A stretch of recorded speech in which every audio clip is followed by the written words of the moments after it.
আসসালামু আলাইকুম গাইস, চলে আসলাম আরেকটি নতুন ভিডিও নিয়ে। তো আশা করি আজকের ভিডিওটা আপনাদের অনেক ভালো লাগবে। তো আজকের ভিডিওতে আমি একটা খুব সুন্দর একটা জায়গায় যাব চিন্তা করছি কয়েকদিন ধরেই। তো আজকে চিন্তা করলাম যে যাই আর আপনাদের সাথে শেয়ার করি। তো রেডি হয়ে গিয়েছি বিকালবেলা, তো 5টা বাজে এখন। বাসার খুব কাছে, তো এই জন্য দেরি করেই যাচ্ছি। তো আয়ানকে বলতেছি, আয়ান আসো একসাথে যাই। তো চলুন যে দেখা হবে জায়গাটা কেমন। তো বাসার খুবই কাছে, আগেই বলেছি। তো রিক্সা করেই যাচ্ছি, 20 টাকা মাত্র রিক্সা ভাড়া নিয়েছে। তো এই রাস্তাটা আসলে অনেক লম্বা, যে রাস্তাটা এটার একদম শেষ মাথায় হচ্ছে নদী, তুরাগ নদী, বুড়িগঙ্গা নদী, সব নদী নদী মানে এই নদীটা যে বুড়িগঙ্গার সাথে মিলিত হয়েছে। সব আরও কয়েকটা নদী একসাথে এখানে মিলিত হয়েছে, কি বলে জানি, আমি ঠিক জানি না। তো যাই হোক, তো যাচ্ছিলাম। আসলে আজকের ওয়েদারটা অনেক বেশি সুন্দর ছিল, অনেক বাতাস আর অনেক মেঘলা মেঘলা একটা ওয়েদার ছিল। তো খুবই ভালো লাগছে। তো এই যে এই বিল্ডিংটার উপরে আমি যাব, রুফটপে। তো দেখতে পাচ্ছেন ওই যে আয়ান দাঁড়িয়ে রয়েছে। তো এটা হচ্ছে JC kids zone, JC kids zone বলে এটাতে, এটার নাম আর কি। তো লিফটে উঠে পড়লাম আমরা। তো এটা হচ্ছে 12 তলায়, এখানে কিডস জোন আছে আর প্লে জোন আছে। তো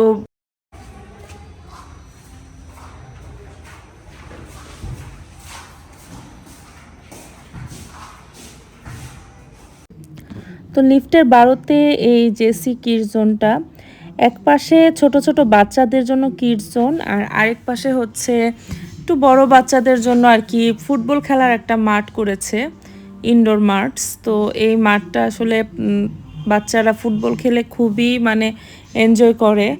আর যেহেতু পরিবেশটা অনেক সুন্দর, তাই এখানে নিয়ে আসা যায়। আর এটা তো ছোট বাচ্চাদের কিডস জোন।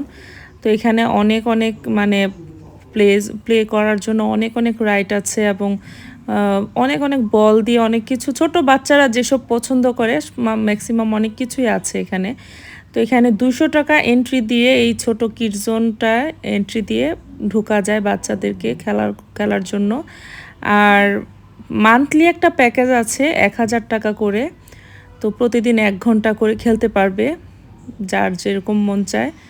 তো প্রতিদিন আসতে পারে, আবার মাঝে মাঝেও নিয়ে আসতে পারে। তো 1000 টাকার যে মান্থলি প্যাকেজটা, এটা কিনলে আমার মনে হয় একটু ভালো বাচ্চাদের জন্য। আর যেহেতু এটা বাসার অনেক কাছে, তাই খুবই ভালো, এখানে বাচ্চাদের নিয়ে আসা সহজ আর কি।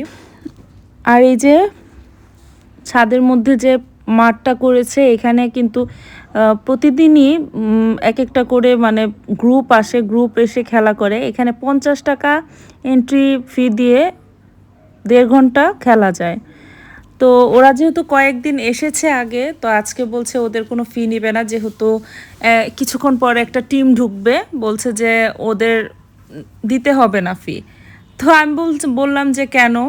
বলছে খেলুক ওরা, একটু পরে তো আমাদের টিম ঢুকবেই। তো এখানে কিন্তু অনেক টিম আসে দূর থেকে, অনেক অনেক টিম আসে, যেহেতু এখানে দেখতেই পাচ্ছেন মানে গ্রাউন্ডটা অনেক বড়, তাই ফুটবল খেলা অনেক বেশি ইজি হয়, দলবল নিয়ে এসে খেলে। তো আমার ছেলে তার ফ্রেন্ড এসেছিল, তো তার ফ্রেন্ডের সাথে খেলছিল।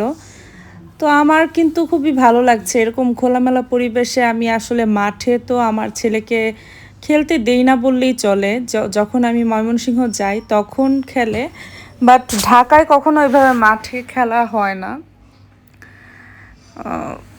আর ওইরকম পরিবেশও নেই, আশেপাশে কয়েকটা মাঠ আছে কিন্তু খেলার ওরকম পরিবেশ পাই না, আর ভরসাও পাই না।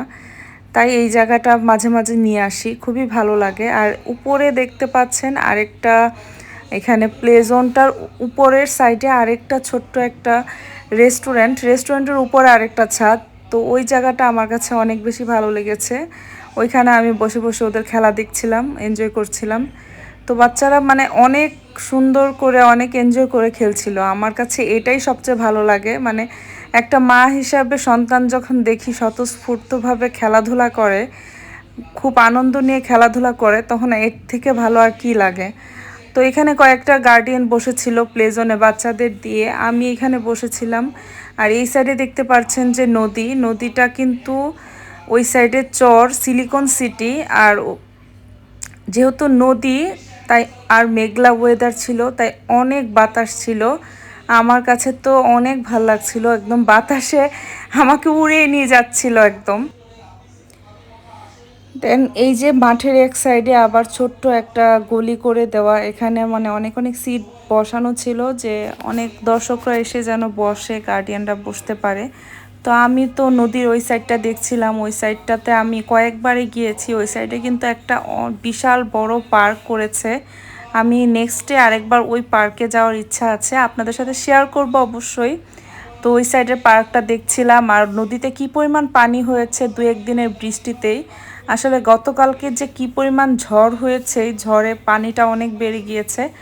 আর ঝড়ের জন্য আসলে ওয়েদারটা আসলেই অনেক সুন্দর হয়েছে। এই কয়েকদিন মানে এত রোদ গিয়েছে, মানে সবারই অবস্থা অনেক খারাপ। প্রচণ্ড রোদে মানুষের জীবনযাত্রার মান একদম অতিষ্ঠ হয়ে যাচ্ছিল। তো এই বৃষ্টিটা আসার ফলে কিন্তু অনেক ভালো লাগছে পরিবেশটা। আর এই যে দেখুন হাঁটছি একা একা বাতাসের মধ্যে, আমার তো অনেক ভাল লাগছিল। আসলে একাকিত্ব মাঝে মাঝে অনেক বেশি ভালো লাগে। একা একা প্রকৃতির সাথে মিশে যাচ্ছিলাম, একদম উপভোগ করছিলাম, অনেক ভালো লাগছিল আমার। তো যাই হোক, এখানে আপনারা আসতে পারেন, আপনাদের আশা করি অনেক ভালো লাগবে। তো আমার যেহেতু ভালো লেগেছে, আপনাদেরও আশা করি ভালো লাগবে। তো সন্ধ্যা হয়ে আসছিল, আর এখানে অনেক পানি জমে গিয়েছিল বৃষ্টিতে। তো এখানে এসে কর্মচারীরা পানিটা সরিয়ে দিল। আর আমার ছেলে উপরে উঠেছে, তো বলছিল যে নিচে রেস্টুরেন্টে কিছু খাবো। তো নিচে একটু রেস্টুরেন্টে গেলাম। আমার কাছে মেনুটা আসলে তেমন ভালো লাগেনি, আমি যেগুলো খুঁজছিলাম ওগুলো পাইনি। তো আজকে খাইনি, অন্য আরেকদিন ট্রাই করব। তো সবার লাস্টে দেখুন লাইট জ্বালিয়ে দিয়েছে, তো পরিবেশটা অসাধারণ লাগছিল। তো আজকের মতো এখানেই শেষ করছি। আসলে এই জায়গাটা আমার কাছে বাচ্চাদের জন্য একটা বেস্ট জায়গা মনে হয়েছে।